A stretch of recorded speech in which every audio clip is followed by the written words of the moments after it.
Hey! What's up mga kaotap? For this vlog ay pupunta ulit ako ng Kamalig Bypass dahil ito na din ang huling pagkakataon na makapag-bike ako dito sa Bicol dahil babalik na kami ng Cavite. At kung napanood nyo yung vlog ko nung inatake ako ng sakit ko habang inaahon ko ang kahabaan ng Ginubatan Mayon Road. Hindi na kaya yung heart rate ko. Feeling ko sobrang taas na.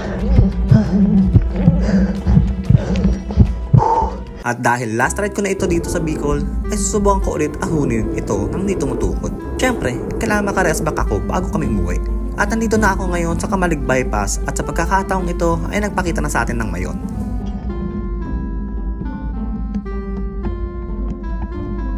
At gaya nung nakaraang punta natin dito ay ninamnam ko muna ulit ang kagandahan ng kapaligiran.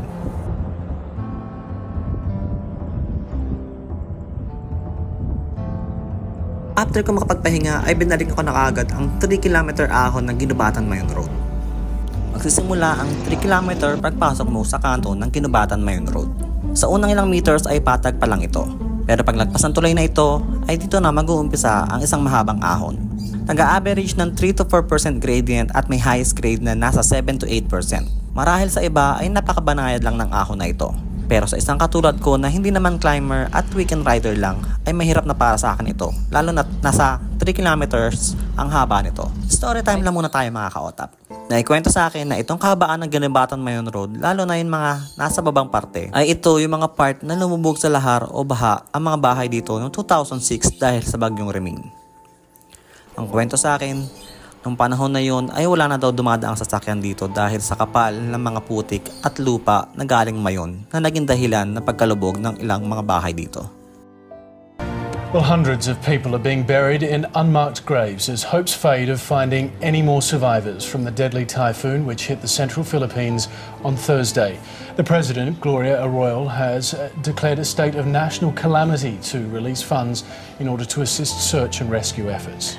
Marami ang nasawi dahil sa bagyong Reming.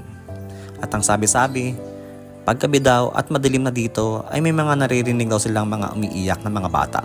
Lalo na sa parte ng lumubog na school dahil dun naglikasan ang mga ibang tao na taga dito. At habang ni-edit ko ang video na ito, may parte dito na bigla akong may narinig na kakaibang tunog. Hindi ko alam kung hangin lang ba ito, pero nagkaroon lang ng ganitong tunog sa parte kung saan may mga naririnig daw na umiiyak. Ito lang isa pa sa mahirap sa climb na to.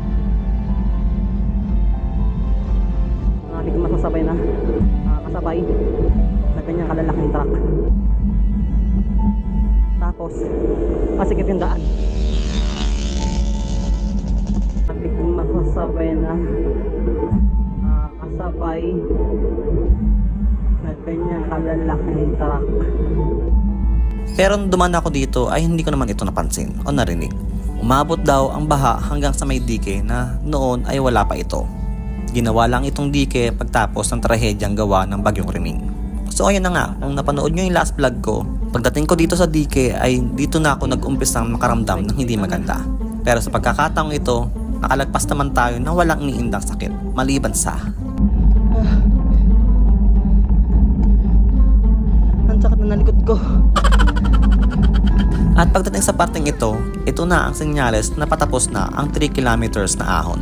At ang mga susunod na madadaanan nyo ay puro rolling hills na. Halos puro lusong na nga lang hanggang makarating kayo ng Ligao Tabaco Road.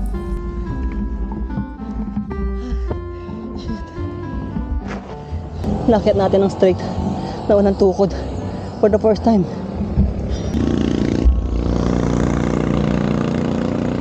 Pag water break na tayo. Tapos natin yung 3km climb na walang tukod for the first time. Ang saya ko. Natapos ko yun ng walang tukod.